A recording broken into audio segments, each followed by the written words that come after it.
The anomaly appeared first in the spreads, not the headline price. Silver futures lifted through $79, while physical premiums in Asia widened instead of compressing, a contradiction that should not exist in a functioning market.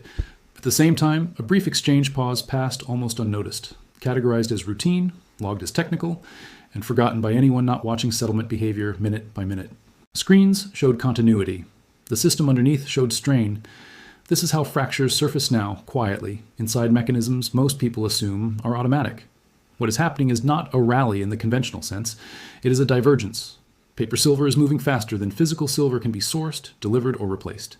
That gap has been widening for months, masked by leverage and rolling contracts, tolerated because the rules allow promises to substitute for metal as long as confidence holds. Over the last 3 to 6 months, that tolerance has thinned. Exchange inventories have become less transparent. Delivery times have stretched without explanation. Cash settlement language has grown more prominent, not as a warning, but as a convenience.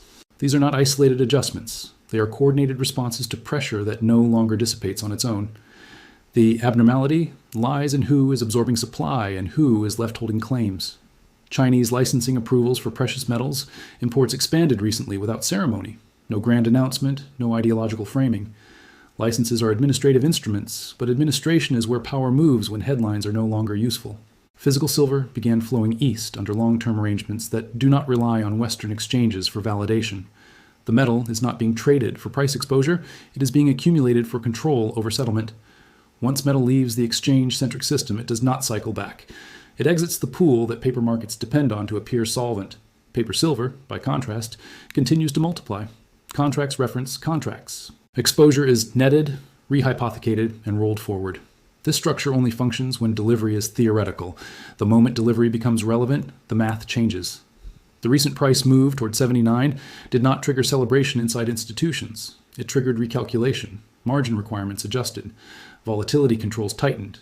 These measures are presented as neutral risk management, but they appear only when the system needs time. Time to renegotiate obligations. Time to reduce exposure without admitting shortage. Recent years offer enough pattern without reaching back decades.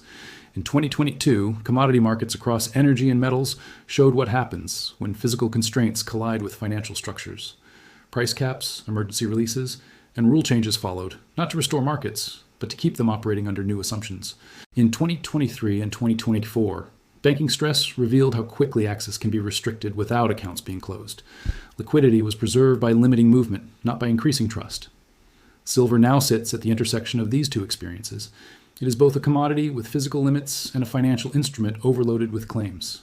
The hidden pressure is settlement risk. Every paper contract assumes a chain of counterparties that will perform when asked. That assumption weakens when physical supply is redirected outside the system that issues the contracts. The response is not default. Default is loud and destabilizing. The response is optionality. Cash settlement becomes normalized. Delivery becomes conditional. Rules are clarified, then reinterpreted. None of this is framed as loss. It is framed as flexibility. Flexibility always benefits the issuer, never the holder. Mainstream coverage does not engage with this distinction. Price is discussed. Volatility is discussed. Speculation is discussed. The structure is not. This is not because the structure is secret. It is because acknowledging it would force a conversation about limits, and limits undermine narratives built on infinite liquidity. Silence is more effective than denial. By the time the issue is unavoidable, the rules have already changed. The physical versus paper divide is no longer theoretical. It is visible in delivery delays, in premium discrepancies, in regional price behavior that no longer converges. A unified global price requires fungibility. Fungibility requires trust that a claim in one jurisdiction can be satisfied by metal sourced from another. That trust is eroding as supply chains regionalize and settlement preferences harden. East and West are no longer optimizing for the same outcome. One side prioritizes price stability through control. The other prioritizes possession through accumulation. This shift carries moral weight even when it is described in technical language. A system that relies on paper abundance requires participants to accept abstraction over reality.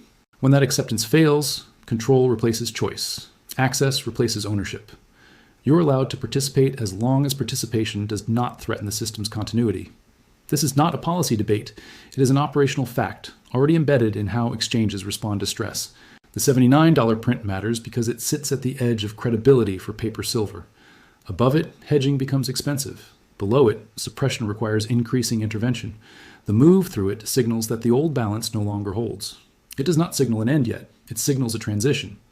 Transitions are managed, not announced. They occur through documentation, compliance updates, and revised definitions of normal. This description is not financial advice. It is an observation of institutional behavior as it unfolds.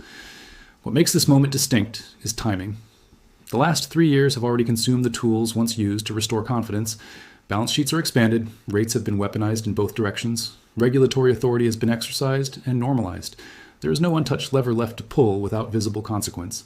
When silver exposes stress now, there is nowhere for that stress to be exported without changing the rules for everyone. The hook, then, is not the price. It is the quiet acceptance that the price no longer needs to reflect physical reality to function. Once that acceptance settles in, paper markets can continue indefinitely, detached from supply, governed by policy rather than scarcity. Physical markets continue as well, but elsewhere, under different rules, with different participants. The fracture is not dramatic. It is administrative. The viewer is already inside this moment. Accounts still reconcile, markets still open. The contradiction sits beneath the surface, widening slowly, normalized by repetition. Silver is simply where it becomes visible first. The pressure behind it does not dissipate. It accumulates, redirected, waiting for the next asset where paper and reality can no longer pretend to agree. The escalation does not arrive as panic. It arrives as coordination. Over the next phase, exchanges do not defend price. They defend function. Volatility bands widen quietly. Settlement windows stretch. Eligibility criteria for delivery tighten under language that appears neutral but operates selectively. None of this is framed as emergency. It is framed as modernization. The system signals confidence while rearranging itself to survive conditions it no longer controls. This is why stabilization does not occur. Stabilization requires excess capacity. The paper silver market exhausted that capacity when claims multiplied faster than metal could circulate. Every attempt to dampen price now increases structural stress elsewhere. Raising margins suppresses participation, but concentrates exposure among fewer actors. Encouraging cash settlement preserves continuity, but severs the link between contract and commodity. Each solution solves the immediate problem by making the long-term one irreversible. Institutions understand this. Their response is not confusion, it is preemption. Banks reduce visible exposure while increasing reliance on internal netting. Balance sheets remain compliant because compliance measures paper obligations, not physical contingencies. Liquidity appears adequate because liquidity is defined by central clearing, not by deliverable inventory. This distinction matters only when delivery is requested. Increasingly, delivery is requested by parties who do not accept substitution. The East's position becomes decisive here, not through confrontation, but through refusal. Refusal to settle in instruments that can be rewritten, refusal to rely on exchanges where rules change mid-cycle, refusal to treat silver and gold as price vehicles rather than strategic inputs. Over the next 3 to 12 months, this refusal manifests as continued accumulation, continued licensing, continued bilateral settlement. There is no announcement because announcements invite response. Silence avoids it. The West's response is administrative containment. Capital requirements adjust. Reporting standards evolve. Access becomes tiered. Large participants retain flexibility. Smaller ones encounter friction. This is not discrimination in name, but it is hierarchy in effect. Control operates best when it aligns with existing power structures. Those closest to issuance retain options. Those furthest from it absorb constraints. Mainstream narratives remain focused on surface explanations. Volatility is attributed to speculation. Price moves are discussed as sentiment. Exchange actions are described as prudence. None of this is inaccurate. It is incomplete. The omission is structural intent. Systems under terminal stress do not collapse outward. They collapse inward, consolidating authority, narrowing participation, and redefining success as survival. This is why the system cannot recover this time. Recovery would require re-establishing trust that paper claims represent something fixed and accessible. That trust has been replaced by conditionality. Conditionality is efficient. It allows systems to function under scarcity by allocating access rather than expanding supply. Once adopted, it is never reversed because reversal would reintroduce risk. The societal consequence is subtle but total. Financial freedom does not vanish, it thins. Choice remains in theory but disappears in practice. You can hold assets, but movement requires permission. You can transact, but only within approved channels. You can save, but not exit. The distinction between ownership and access collapses into policy.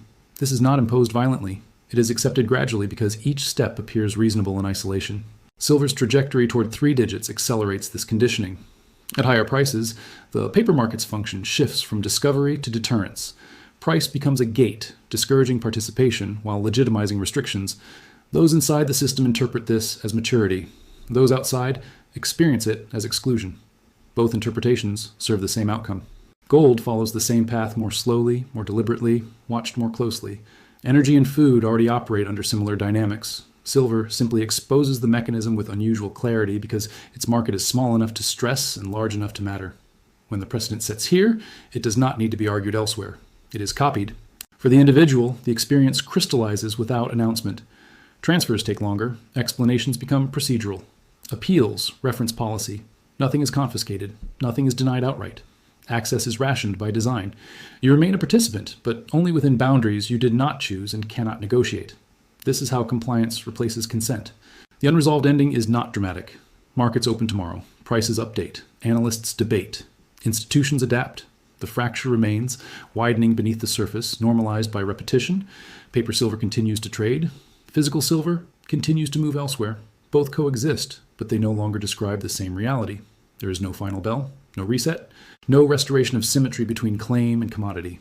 The system has already chosen continuity over coherence, control over freedom. It will persist this way because persistence is its purpose. What ends is not a market, but an assumption. Most people never realized they were relying on until it was gone.